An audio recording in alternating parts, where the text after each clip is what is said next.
Life on Purpose, a weekly meditation journey designed to help you discover and walk in the purpose God has for your life. Thank you for joining us in today's episode. Here is Dr. Perkins. Welcome, friends, to Living Life on Purpose. Today, I want to talk to you about living fully and dying empty. 2 Timothy chapter 4, verses 6 through 8 declares, For I am already being poured out like a drink offering, and the time for my departure is near. I fought the good fight. I finished the race. I have kept the faith. Now there is in store for me the crown of righteousness, which the Lord, the righteous judge, will award me on that day. And not only to me, but also to all who have longed for his appearing. Friends, what does it mean to live full and die empty? The Apostle Paul, in his final letter to Timothy, paints a vivid picture of the Christian journey as a race to be run and a fight to be fought. His words resonates across centuries, reminding each of us that the Christian life is not a sprint, but a marathon, a calling to finish strong. Paul says, I have fought the good fight. I have finished the race. I have kept the faith. See, these are not just words of a man nearing death. They are the testimony of a life lived intentionally, lived with every ounce of strength poured out in service to God's kingdom. And as followers of Jesus Christ, our aim must be the same: to give God our oil, to leave nothing unused, no gift buried, no calling neglected, to align each day fully with our divine purpose so that when our time comes, we can say with Paul, I have finished well.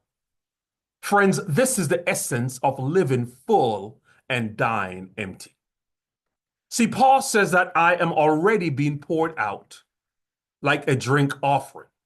Imagine a cup of oil, precious and fragrant, being poured out, used completely as an offering to God. That image, friends, is powerful. It means no part of his life is held back. Paul surrendered fully. This calls us to ask, how much oil am I giving God today? Am I pouring out my time, my talent, my resources, my prayers, my love? Or am I holding back, saving something for myself, afraid of exhaustion, loss, or failure? See, in the parable of the 10 virgins found in Matthew chapter 25, Jesus warns us about the wise who bought extra oil for their lamps, fuel to keep shining until the bridegroom arrived, and the foolish who did not.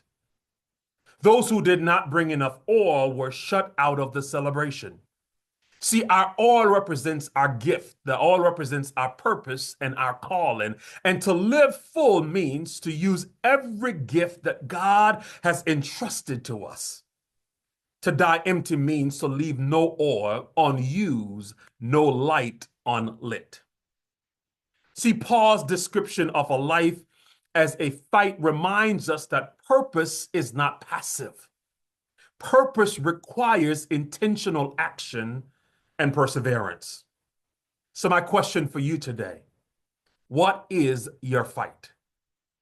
Is it fighting injustice? Is it fighting to raise your family, leading in your community, serving in your church, teaching the young, healing the brokenhearted, or whatever God has called you to? It demands your energy and commitment. See, when you choose to live fully, you step into the arena of life ready to fight, not for personal glory, but for God's glory. See, this fight requires endurance. This fight requires courage and faithfulness. It means facing setbacks and challenges, but refusing to give up. The question again, are you fighting your fight with everything that you've got? Or are you holding back? Are you letting fear, distractions, or exhaustion cause you to retreat?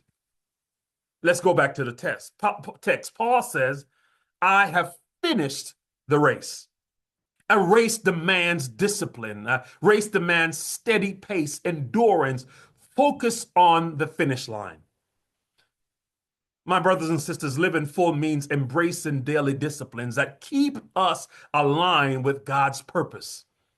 Discipline ourselves in prayer, in worship, in study, in service, and community. It means saying no to what distracts or diminishes our spiritual vitality. Finishing well does not mean never failing or falling.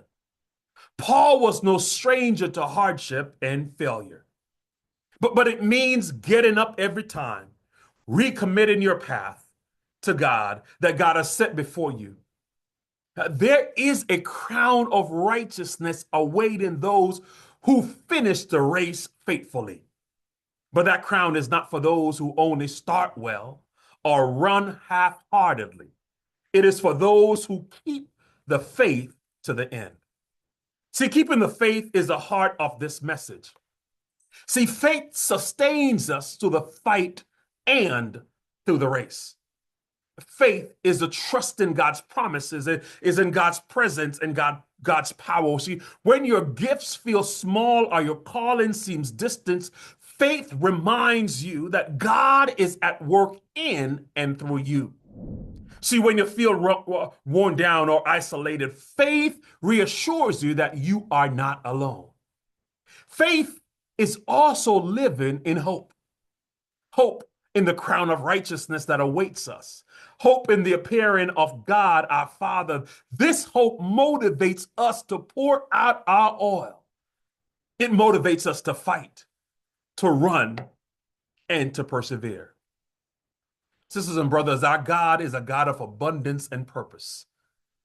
Each believer, each of you, you are uniquely gifted and called. But gifts unused wither. Callings neglected withers dream, passion, and potential. The Bible warns against burying talents in Matthew chapter 25. And Paul encourages the church to exercise their gifts for building up of the body in 1 Corinthians chapter 12. And so ask yourself, what gifts has God given to me? What calling has he placed on my life? Am I using these gifts fully? To live full means to store your gifts boldly, whether they're leadership, teaching, encouragement, hospitality, or service. To live full means to say yes to God's assignment, even when they challenge you. See, friends, the ultimate aim is to die empty. To die empty of regrets, empty of what ifs, empty of if only I had. Many of us fear death because of what might be left undone. But Paul's testimony encourages us. You don't have to die with your gifts buried or your calling unrealized. Live each day with the intention to use it all of your time, your talents, your heart. Imagine standing before God one day and hearing, well done, good and faithful servant. Imagine dying empty, not of life, but of unused potential. Living fully, my friends, is not only about sacrifice, it is about joy. The joy of fulfilling your God-given purpose. It's a satisfaction that comes with pouring out your life and seeing God's kingdom advance.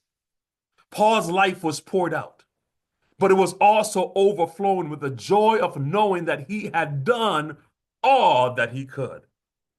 This is the celebration we join today, a celebration of lives committed to living full and dying empty.